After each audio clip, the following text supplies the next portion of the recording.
Sir नमस्कार. नमस्कार. सर्वप्रथम मी MGM विद्यापीठामध्ये आपलं स्वागत करतो. सर आपण सकाळी बोलताना असं सांगितलं की प्रश्न विचारल्याशिवाय संशोधन होणार नाही. तर मग एक प्रश्नोत्तराचा तासही असायला हवा का विद्यापीठामध्ये विद्यार्थ्यांसाठी? माझ्या मते खूप आवश्यक आहे, किंबहुना अनिवार्य आहे.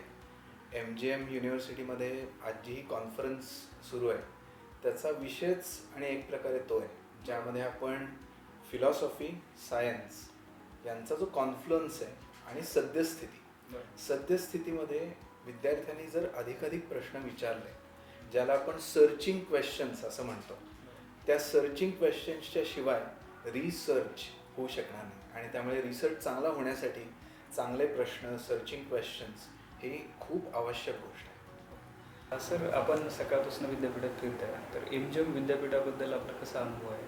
आपण कसं पाहता विद्यापीठाकडे? मी अगदी तुम्हाला खरं सांगतो, आय वॉज प्लेझंटली फक्त सरप्राईज्ड असं नाही तर शॉक्ड. इतकं state of the art infrastructure आहे आणि इन्फ्रास्ट्रक्चर जेवढं चांगलं आहे तेवढेच विजनरी लीडर्स आहेत. माननीय अंकुशजी कदम साहेब असतील, डॉक्टर विलास सपकाळ सर असतील, कुलगुरू या विद्यापीठाचे, यांचं विजन तुम्हाला प्रत्येक गोष्टीत दिसतं. अभ्यासक्रमात दिसतं, इथले शिक्षक, इथले विद्यार्थी, शिक्षकेतर कर्मचारी या सगळ्यांची इंटरॅक्ट करताना मला सकाळपासनं म्हणजे आधुनिक भाषेत सांगायचं झालं तर तो वाईब जाणवतोय कुठेतरी. सर आता ह्या तंत्रज्ञानाच्या काळामध्ये विद्यार्थी आपले स्वतःचे स्टार्टअप सुरू करत आहेत, तर त्यांच्यामध्ये काय स्किल सेट असायला पाहिजे आताच्या काळामध्ये? ही आपल्या देशासाठी, भारतासाठी इतकी आनंदाची गोष्ट आहे की BTechचे फर्स्ट आणि सेकंड इयरमधले विद्यार्थीसुद्धा मला माझा स्टार्टअप सुरू करता येईल का अशा प्रकारचं चिंतन करत आहेत.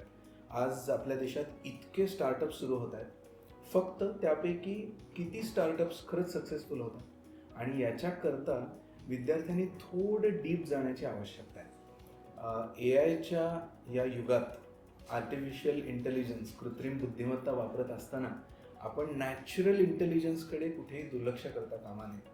आणि विद्यार्थ्यांच्या मनात इतक्या सुंदर संकल्पना असतात, त्यांनी जर थोडी डेप्थ, जर ते थोडे खोल घुसले ना, त्यात तर आपल्याकडे अनेक उत्तम प्रॉडक्ट कंपनीज तयार होऊ शकतात. सर आपण जसं AI बद्दल बोलतो, आत्ताचा हा AIMLचा काळ आहे, तर ज्या कोर ब्रँचेस आहेत इलेक्ट्रिकल, इलेक्ट्रॉनिक्स, सिव्हिल, मेकॅनिकल, तर विद्यार्थ्यांनी करिअरच्या दृष्टीने कसं पाहायला पाहिजे? इंग्रजी भाषेत ती म्हण आहे ना की दी आयसिंग ऑन द केक.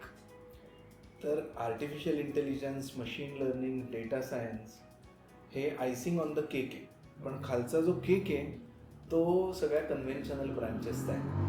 आणि इतकी वर्ष आपण अभियांत्रिकीचं जे शिक्षण घेतो आहे ते खूप आवश्यक आहे. जर विद्यार्थ्यांना सिस्टीम्स कळल्या नाहीत, इनपुट आउटपुट कॅरेक्टरायझेशन कळलं नाही, त्याच्यामागचं गणित, मॅथमॅटिक्स कळलं नाही, तर कदाचित त्यांचं ज्ञान सुपरफिशियल राहण्याची शक्यता असते.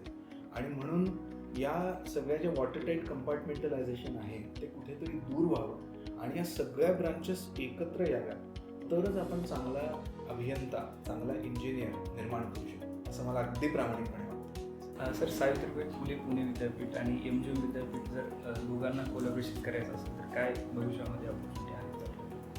आज आपल्याकडे NEP 2020 हे एक इतकं महत्त्वाचं साधन आहे आणि या नव्या राष्ट्रीय शैक्षणिक धोरणामुळे पूर्वी ज्या गोष्टी करता येणं शक्य नव्हतं ते आता शक्य झालं. आणि त्यातलंच एक खूप महत्त्वाची गोष्ट म्हणजे विविध विद्यापीठांची भागीदारी.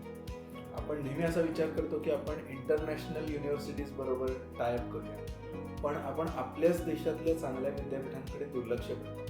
ही एक खूप चांगली संधी आहे आणि मला वाटतं जर MGM विद्यापीठ आणि सावित्रीबाई फुले पुणे विद्यापीठ या दोन उत्तम शैक्षणिक संस्था एकत्र आल्या तर विद्यार्थ्यांना त्याचा खूप भविष्यात फायदा होणार आहे. आपल्याकडे अकॅडमिक बँक ऑफ क्रेडिट आहे, विद्यार्थी ट्रान्सफर्स घेऊ शकतात. जे कोर्सेस इथे चांगले आहेत त्याचा फायदा तिकडच्या विद्यार्थ्यांना होऊ शकतो, जे कोर्सेस तिथे चांगले आहेत त्याचा फायदा इकडच्या विद्यार्थ्यांना होऊ शकतो. त्याद्वारे faculty exchange, joint research programs हे सगळं आता शक्य आहे. त्यामुळे खूप चांगला प्रश्न विचारला आणि कुलगुरू सरांना विनंती आहे की त्यांनी याच्याकडे सकारात्मक बघावं आणि अशा प्रकारचं जर कोलॅबरेशन होऊ शकलं तर त्याचा खूप चांगला फायदा आपल्या विद्यार्थ्यांना. सर आम्हालाही नक्की सांगा.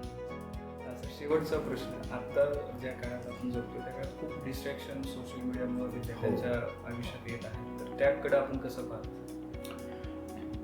आपल्याला आवडो किंवा न आवडो, तंत्रज्ञान आपल्या जीवनाचा अविभाज्य घटक झालेला आहे. कधी कधी आपण असं म्हणतो की आपला मोबाईल फोन हा एक डिजिटल ड्रग आहे. कुठल्याही तंत्रज्ञानाच्या बाबतीत हे सत्य आहे. As long as we are driving that technology, सगळं उत्तम. The moment that technology starts driving us, कुठेतरी गडबड सुरू होते. त्यामुळे आपण जर तंत्रज्ञानाचा सुयोग्य वापर केला, प्रमाणात वापर केला, तर त्याच्यासारखी चांगली गोष्ट नाही.